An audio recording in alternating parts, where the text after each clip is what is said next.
অনেকে looking glass লাগায় না, লুকিং গ্লাস ছাড়া চলে, সেই মামলা হচ্ছে 2,500 টাকা। তারপর পিছনে নাম্বার প্লেট কি করে যে ফোল্ডিং করে রাখে, সেটার জন্য 10,000 টাকা জরিমানা।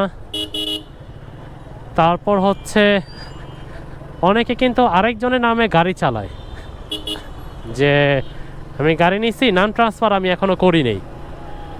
ভাই, নাম ট্রান্সফার কেন করবেন না? গাড়ি কিনছেন, আপনার গাড়ি আপনার নামে থাকবে, এখনও আরেকজনের নামে রেখে দিচ্ছেন।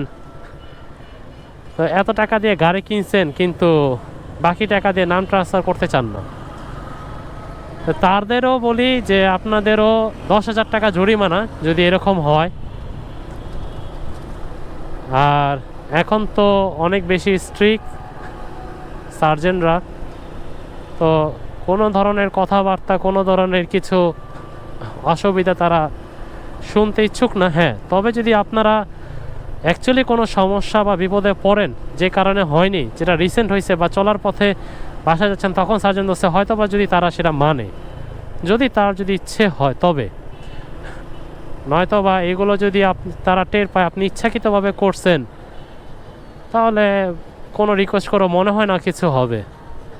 এই বিষয়গুলো আপনারা অবশ্যই সতর্ক থাকেন এবং যতটুকু মামলা থেকে দূরে থাকা যায় ততই ভালো।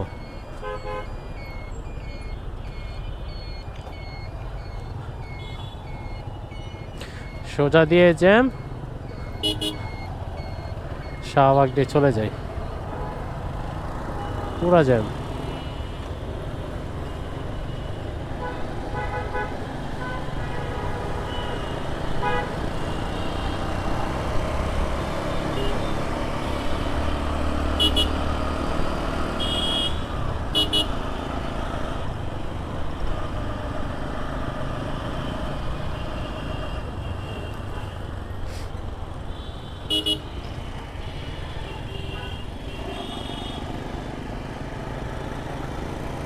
এখান দিয়ে রিক্সা যাতায়াত করা যাবে না,